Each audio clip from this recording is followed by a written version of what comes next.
Good afternoon to everybody. I think you must be still in early part of or late part of afternoon, and so thank you for giving me this opportunity to make this presentation online because I was not able to travel due to certain changes in the travel uh, consideration that was given for Indians to come in, and so I felt that it would be better if I just deliver this call lecture online.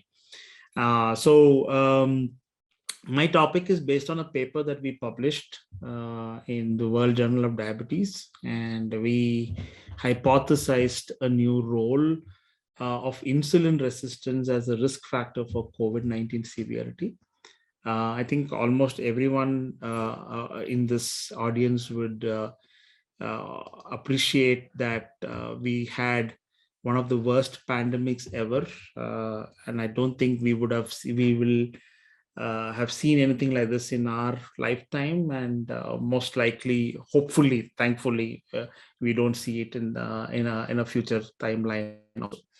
So there has been a tremendous number of cases that have infected by COVID, but something which has stood out constantly in the entire population that we have seen with COVID is people who have metabolic syndrome kind of picture, people who have fatty liver, who have pre-diabetes, the so-called pre-diabetes that we talk about. These people have had more severe form of infection. And I would like to use the word inflammation rather than infection, because we are beginning to see that the virus presence in the body is for a much shorter period of time. And it is the inflammation which actually takes the whole process to the next level of where the person gets severe disease and gets admitted. And this has resulted nearly in 6 million deaths. And it's sad that we continue to see deaths in hospitals, even though the numbers have gone down tremendously. We can attribute a lot of it to the vaccine, but I think I would say a greater part of the deaths coming down is because of an improved understanding of how to treat these patients. We have seen that epidemiologically, this has been consistent across the world, that mortality rate is highest among the older population and with pre-existing comorbidities and including diabetes. And when it came to India, since India seems to have almost every comorbid illness at least a decade earlier than the other general population, we found that even youngsters, when I say youngsters, I'm talking about below the age of 50 years old, they also, with pre-existing comorbidities like diabetes or pre-diabetes, they were also succumbing to the illness quite higher compared to the Western population. And so, as we know, India is considered the diabetes population of the capital of the world. And so this actually prompted me and a few of us to sit down and look at this very carefully and try to understand, is there an explanation that we can give on why we are seeing such high mortality amongst youngsters or people with this disease condition. So clinical features wise of COVID, in the severely ill patients, what we saw was respiratory failure was the cause of death. But when we went into the pathological aspects of it and understood what is happening in these patients, it was actually extensive amount of thrombosis that was happening in these patients. And it was a bilateral lung infiltration that was seen as more of thrombosis that was happening in microvasculature. And this was confirmed on CT images. So what we were seeing were largely patients having extensive microvascular thrombi, and because of which there is no left or there's no lung tissue left over for any air exchange to happen.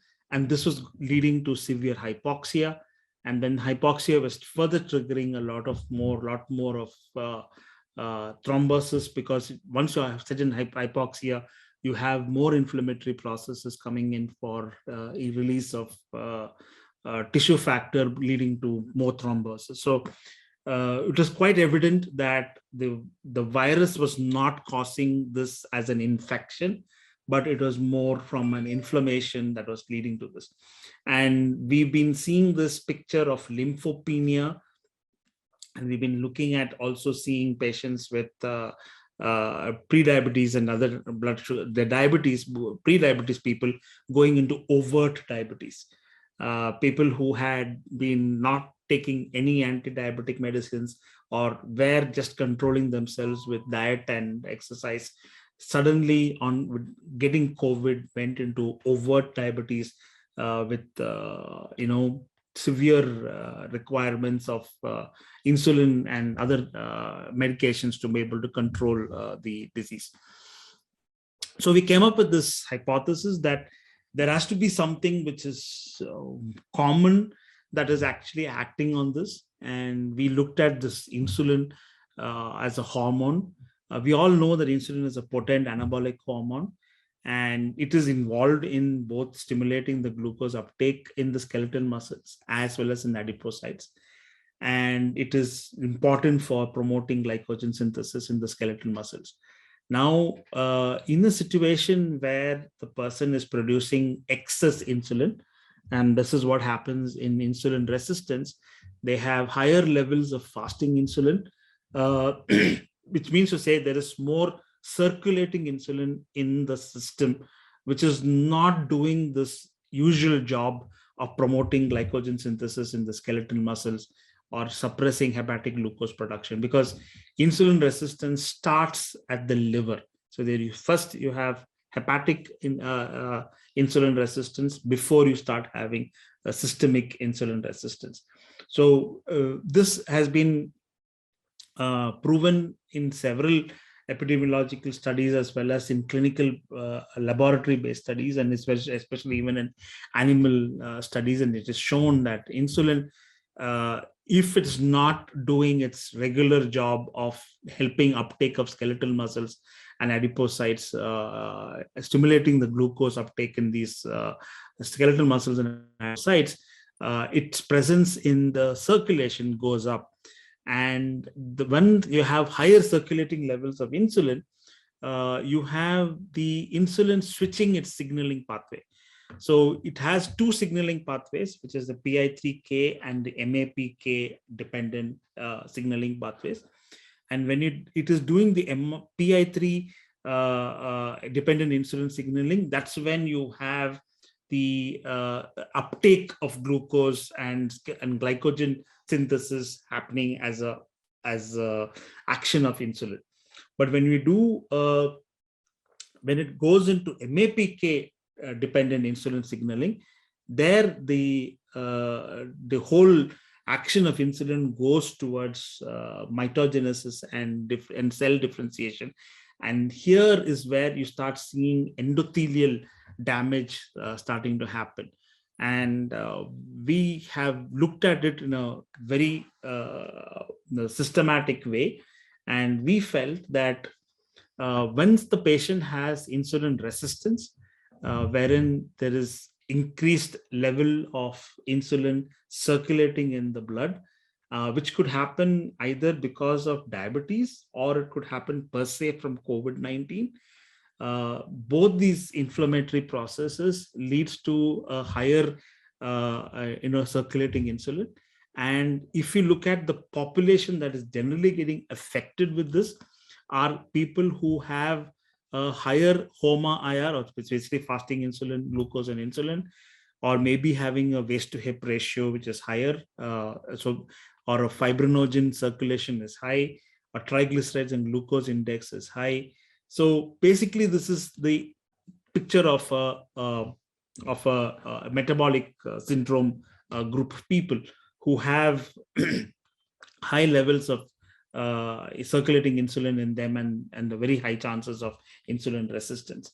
Now, into this group of people, you have the ACE2 receptors, and you have the systemic inflammation process and the beta cell damage and thrombosis. Now, what happens is these are the potential mechanisms how insulin resistance can lead to an increased severity of disease. Why we say this is that with an MAPK dependent insulin signaling, really what happens is there's more activation of ACE2 receptors.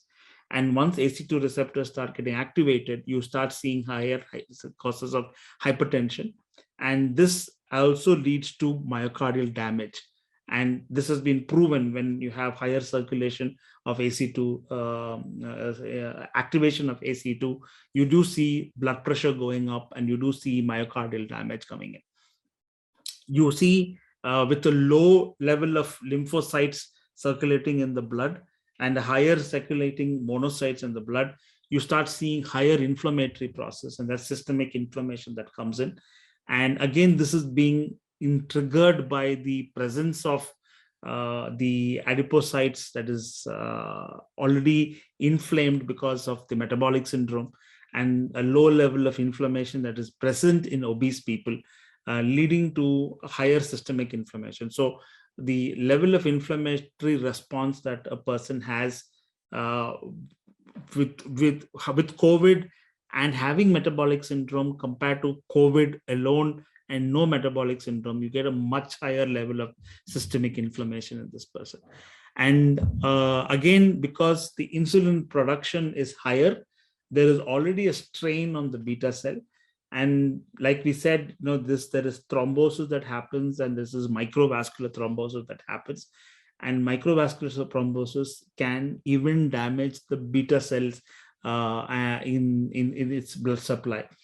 Because there has been shown that pathological autopsies have shown that there is extensive fibrosis that is seen in the pancreatic in the pancreas when they went in for autopsy of these people. So clearly shows that again there is a continued onslaught of beta cell damage that can happen in these people, and this inflammatory process further damages. So that's why we see overt diabetes coming into this picture. And overt diabetes, along with systemic inflammation, along with activation of the ACE2, further puts a strain on the heart, and that's why we start seeing very high rates of thrombosis happening in these patients. And thrombosis, we look at it from increased D dimers and platelet counts and ferritins that we looked at.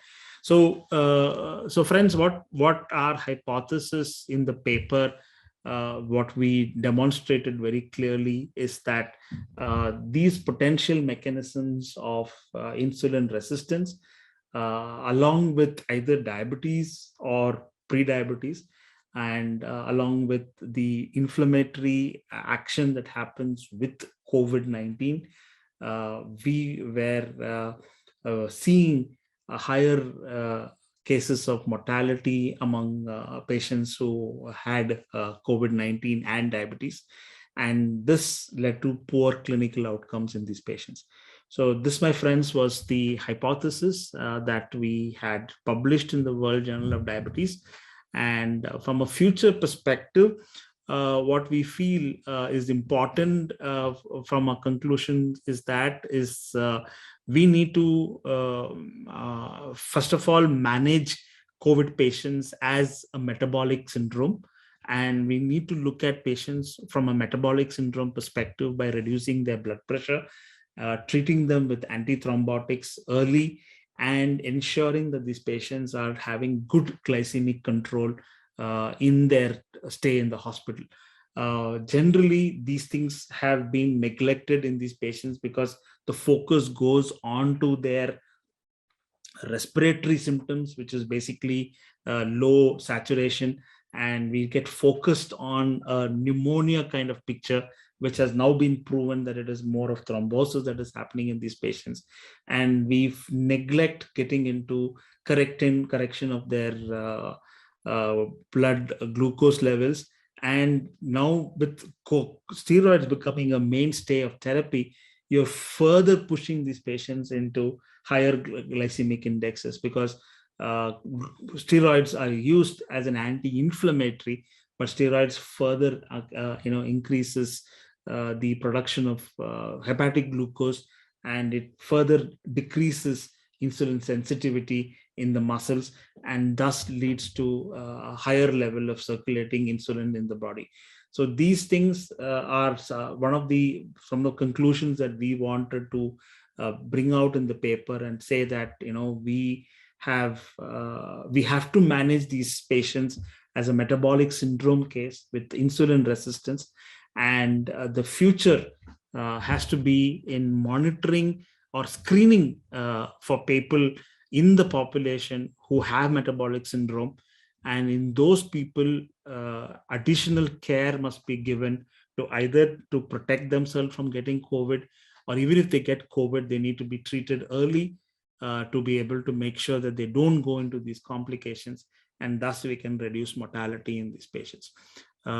This is what I would like to conclude on, and I would like to thank my co-authors on the paper, Dr. Dr. Lata and Dr. Gangadhar, who helped us in writing this paper together.